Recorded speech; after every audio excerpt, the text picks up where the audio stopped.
বিসমিল্লাহির রহমানুর রহিম। পরিস্থিতি যে কোনো সময় পরিবর্তন হতে পারে। জীবনে কাউকে কষ্ট দিও না। আজ হয়তো তুমি শক্তিশালী, কিন্তু একটা কথা জেনে রেখো, সময় তোমার থেকেও বেশি শক্তিশালী। পাখি কখনো ঢাল ভেঙে পড়ে যায় না, পড়ে যাওয়ার ভয় পায় না। কারণ কি জানো? তার বিশ্বাস ডালের উপর নয়, তার নিজের ডানার উপর। তাই জীবন চলার পথে নিজের উপর বিশ্বাস রাখো, অন্য কারোর উপর নয়। আসসালামু আলাইকুম। আমার কলিজার ভাই ও বোনেরা, আপনারা সবাই কেমন আছেন? আশা করি সবাই ভালো আছেন। আমিও ভালো আছি, আলহামদুলিল্লাহ। প্রতিদিনের মতো আজও একটা নতুন ভিডিও নিয়ে আপনাদের মাঝে হাজির হলাম। সকালের নাস্তা শেষ করে, সকালের যত কাজ আছে সব শেষ করে দুপুরে রান্নার আয়োজন নিয়ে আপনাদের মাঝে হাজির হলাম। তা আমি একে একে সবগুলা সবজি কেটে নিতেছি। সিম ভাজি করব, পেঁয়াজ কলি ভাজি করব, আর ফুলকপি রান্না করব। প্রতিদিনের মতো আজও একটা ছোট্ট রিকোয়েস্ট আমার প্রিয় ভাই বোনদের মাঝে করতে চাই। আপনারা ভিডিওটা দেখতে দেখতে যারা এই পর্যন্ত চলে আসছেন, প্লিজ একটা লাইক দিয়ে ভিডিওর বাকিটা সময় আমার সঙ্গেই থাকুন। আশা করি ভালো লাগবে। আজ হয়তো আমার ভিডিওটা ভালো লাগে না, কাল হয়তো ভালো লাগতেও পারে। কখন কার কোন কাজ দেখে ভালো লাগে কেউ বলতে পারে না। এই যে আমি পেঁয়াজকলির মধ্যে একটা ডিম দিয়ে ভাজি করে নিব। পেঁয়াজকলিটা কিন্তু এমনিও ভাজি করা যায়, তো একটা ডিম দিলে আরও ভালো লাগে। তো ডিম দিয়ে আমি ভাজি করছি, আমার মেয়েরা খুবই পছন্দ করছে, খুবই ভালো লাগছে আমার কাছেও। তো আপনারা এভাবে ভাজি করে খেয়ে দেখবেন। আমি এখানে আবার এই যে কয়েকটা শুকনা মরিচ আছে, এগুলা একদম মানে ভালো না, লাস্ট একদম শেষের দিকে। তো এগুলো আমি ভালো করে ভাইজা কৌটার মধ্যে ভরে রাখবো। কারণ আমি চিংড়ি মাছের বালাউ চাউটা যখনই মন চায় তখনই অল্প করে ভর্তা করে খেয়ে ফেলি। এই জন্য মরিচটা ভাইজা রাখলে অনেক কাজে লাগে। সব সময় তার ভাজা যায় না, একসাথে ভাইজা রাখি। তো আমার শুকনা মরিচ ছিল না, এই অল্প কয়টাই ছিল। তা আমি ভাইজা নিছি। তা এখন আমি যে সিম আর আলু একসাথে ভাজি করে নিতেছি। এটা আমার ঘরে খুবই পছন্দ, আমারও খুবই ভালো লাগে সিম আর আলু ভাজিটা। কার কার ভালো লাগে কমেন্টে জানাবেন। তা আমার ভিডিওটা যে যেখান থেকে দেখতেছেন, আমার প্রিয় ভাই ও বোনেরা, কাছে এবং দূরে, দেশ এবং দেশের বাহিরে, সবাইকে জানাই অন্তরের অন্তঃস্থল থেকে অফুরন্ত ভালোবাসা। আমার ভিডিওটা যারা ধৈর্য সহকারে দেখতেছেন, এই পর্যন্ত দেখতে দেখতে চলে আসছেন, তাদের প্রতি আমি চিরকৃতজ্ঞ। আর অনেক নতুন নতুন আপুরা আমার ভিডিওতে যুক্ত হচ্ছেন, আমার পরিবারে যুক্ত হচ্ছেন, ভিডিওগুলা দেখতেছেন, তাদের প্রতি রইল অনেক অনেক ভালোবাসা ও দোয়া। অনেক আপুরে আমার ভিডিওতে খুব সুন্দর সুন্দর কমেন্ট করেন। আমি তাদের পরিবারে যাই আর না যাই, তারা আমার পরিবারে আসেন, আপনারা আসেন, তাদের প্রতি আমি চিরকৃতজ্ঞ।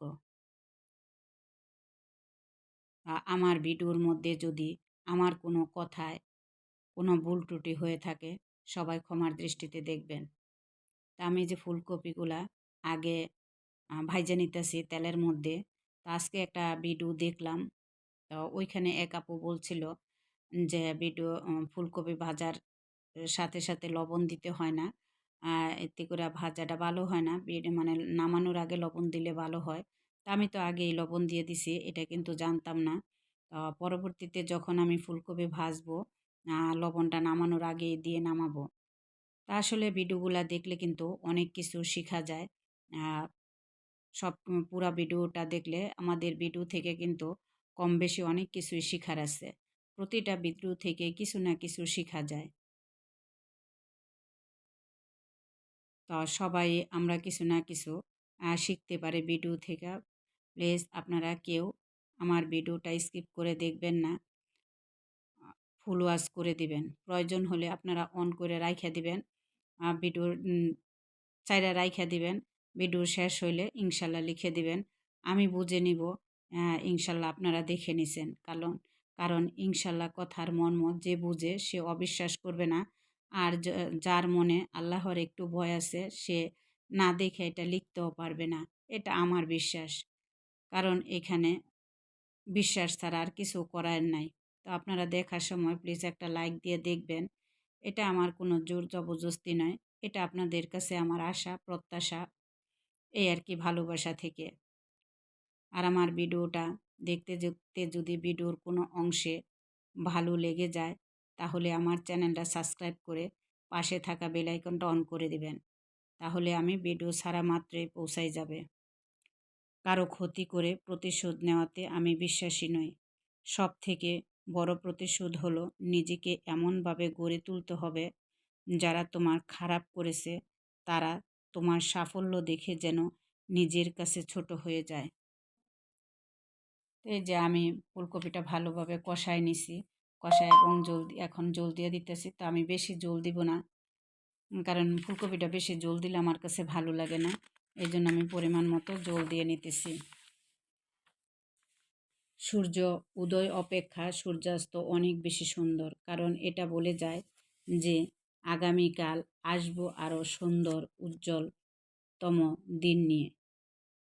এই যে দেখেন আমার ওই কড়াইটার মধ্যে কিন্তু ফুলকপিগুলো লয় নাই, অনেক বড় একটা ফুল তো এই জন্য লয় নাই। এখন আবার আমি এটা চেঞ্জ করে দিছি।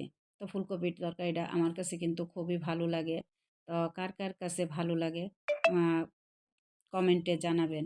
তো এখন শীত চলে আসছে, সবজিগুলা খুবই ভালো লাগে। শীতের সবজিগুলা মানে খেতে আমার কাছে খুবই ভালো লাগে। আর এখন তো ফুলকপিগুলা করা বাড়তি না, এই জন্য আরও বেশি ভালো লাগে। এই তো আমার ফুলকপির তরকারি হয়ে গেছে। এখন আমি পাতাকপি দিয়ে নামিয়ে ফেলবো।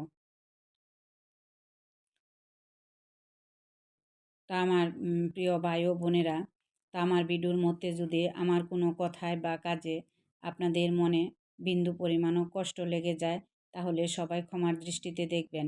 কারণ আমি মানুষ, আমারও ভুল হতে পারে, আমিও ভুলের ঊর্ধ্বে নই। তো যাই হোক, যারাই ভুল করেন সবাই ক্ষমা করতে শিখুন। ভুলের পরিবর্তে ভুল কোনো প্রতিশোধ না নিয়ে তাকে ক্ষমা করে তার পাশে থাকাটাই আমি মনে করি শ্রেয়।